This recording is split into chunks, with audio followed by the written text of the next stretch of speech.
ಪಂಜಾಬ್ನಲ್ಲಿ zombie drug ಆತಂಕ. ರಸ್ತೆಯಲ್ಲೇ 2.5 ಗಂಟೆ ಕಾಲ ಮರಗಟ್ಟಿ ನಿಂತ ಡೆಲಿವರಿ ಬಾಯ್.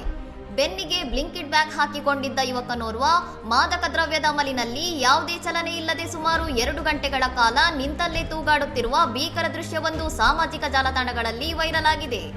ಈ ವಿಡಿಯೋ ನೋಡಿದ ನೆಟ್ಟಿಗರು ಅಮೆರಿಕದಂತಹ ದೇಶಗಳಲ್ಲಿ ಕಂಡುಬರುವ ಕ್ಸೈಲಾಜಿನ್ ಎಂಬ ಅಪಾಯಕಾರಿ ಝೋಂಬಿ ಡ್ರಗ್ ಭಾರತಕ್ಕೂ ಕಾಲಿಟ್ಟಿದೆ ಎಂದು ಆತಂಕ ವ್ಯಕ್ತಪಡಿಸಿದ್ದಾರೆ.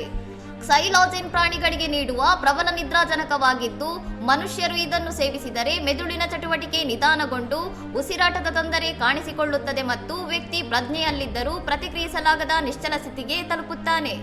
2016ರ ಉಡ್ತಾ ಪಂಜಾಬ್ ಸಿನಿಮಾದಲ್ಲಿ ಚಿತ್ರಿಸಿದಂತೆ ಪಂಜಾಬ್ನ ಯುವ ಸಮೂಹ ಡ್ರಗ್ ಜಾಲಕ್ಕೆ ಬಲಿಯಾಗುತ್ತಿರುವುದು ಈ ಘಟನೆಯಿಂದ ಮತ್ತೊಮ್ಮೆ ಸಾಬೀತಾಗಿದ್ದು, ಗಡಿಯಾಚೆಗಿನ ಮಾದಕ ವಸ್ತುಗಳ ಪೂರೈಕೆ ದೊಡ್ಡ ಸವಾಲಾಗಿ ಪರಿಣಮಿಸಿದೆ. ಈ ಪ್ರಕರಣದಲ್ಲಿ ಯುವಕ ಸೇವಿಸಿರುವುದು ಕ್ಸೈಲಾಜಿನ್ ಎಂಬುದಕ್ಕೆ ಯಾವುದೇ ಅಧಿಕೃತ ದೃಢೀಕರಣ ಲಭ್ಯವಾಗಿಲ್ಲ. ಅಧಿಕಾರಿಗಳು ವೈದ್ಯಕೀಯ ವರದಿಗಾಗಿ ಕಾಯುತ್ತಿದ್ದು, ಸಾರ್ವಜನಿಕರಲ್ಲಿ ತೀವ್ರ ಆತಂಕ ಮನೆ ಮಾಡಿದೆ. ಇನ್ನಷ್ಟು ಸುದ್ದಿಗಳಿಗಾಗಿ ನೋಡ್ತಾ ಇರಿ ಸೌರಂ ಟಿವಿ.